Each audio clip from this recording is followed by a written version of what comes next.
بسم اللہ الرحمن الرحیم۔ السلام علیکم ورحمۃ اللہ وبرکاتہ۔ فرینڈز، امید ہے کہ آپ سب خیریت سے ہوں گے، خوش ہوں گے، مزے میں ہوں گے۔ میں آپ کے ساتھ ایک اور نئی ویڈیو لے کے حاضر ہوں۔ فرینڈز، میں آپ کو بتاؤں گا کہ جی میل یاہو جو بھی آپ ای میل اکاؤنٹ استعمال کرتے ہیں، وہ یاہو کا ہو سکتا ہے، جی میل کا ہو سکتا ہے، ہاٹ میل کا ہو سکتا ہے، آؤٹ لک کا ہو سکتا ہے، اور بھی بہت سارے جو ریسیور ای میل سینڈر اور ریسیور فری میں یوز کرتے ہیں وہ بھی ہو سکتے ہیں۔ تو آپ اس کا پاسورڈ کس طرح چینج کریں گے، تو میں بھی آپ کو بتاؤں گا کہ جی میل کا پاسورڈ آپ کس طرح چینج کریں گے۔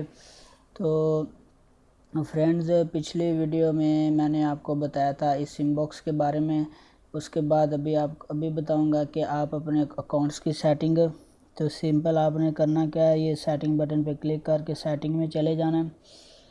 جب یہ اوپن ہو جائے تو اس میں یہ جرنل، یہ پہلے میں نے آپ کو بتا دیا تھا پچھلی ویڈیو میں کہ آپ یہ لینگویج کس طرح چینج کر سکتے ہیں۔ اس کے بعد لیبل کے بارے میں بھی بتایا تھا، اس سے پچھلی ویڈیو میں ان باکس کے بارے میں بتایا تھا۔ اب ہے اکاؤنٹ اینڈ امپورٹ سیٹنگ، یعنی کہ اکاؤنٹ اینڈ امپورٹ میں سب سے پہلا جو آپشن ہے چینج اکاؤنٹ سیٹنگ میں چینج پاسورڈ۔ تو آپ پاسورڈ کس طرح چینج کریں گے، تو اس کے لیے آپ چینج پاسورڈ پہ کلک کر دیں۔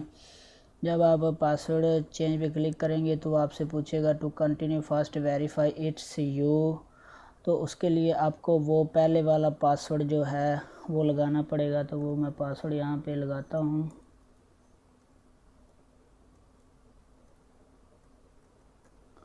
اور اس کے بعد آپ نے نیکسٹ پہ کلک کر دینا ہے۔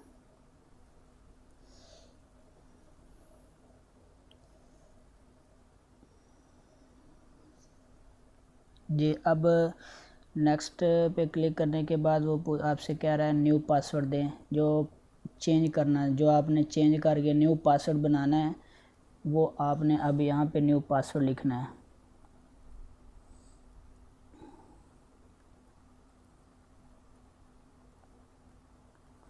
آپ نے پاسورڈ جو بھی دینا ہے وہ اچھا پاسورڈ بنا کے دینا ہے۔ اس کے لیے آپ کوئی بھی ایک انگلش کا ورڈ جو یاد رہے وہ، اس کے بعد کوئی نمبر، اس کے بعد کوئی ایسا پاسورڈ لگائیں کہ جو آپ کو بھولے نہ اور وہ ٹریس بھی نہ ہو سکے۔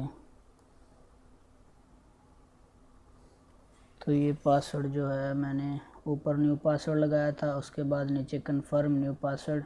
تو اس کے بعد فرینڈ آپ چینج پاسورڈ پہ کلک کر دیں۔ تو اس کے لیے ضروری یہ ہے کہ آپ اس سے پہلے کسی بھی ڈیوائس میں لاگ ان ہیں تو اس ڈیوائس کو آپ پہلے سائن آؤٹ کرنا ہے، تو اس کے بعد آپ کا پاسورڈ چینج ہوگا۔ جس مثال کے طور پہ آپ موبائل میں لاگ ان ہیں یا آپ کسی اور ڈیوائس میں لاگ ان ہیں، تو اس کا پاسورڈ جو ہے وہاں سے آپ کو سائن آؤٹ کرنا بہت ضروری ہے، اس کے بعد آپ کا پاسورڈ چینج ہوگا۔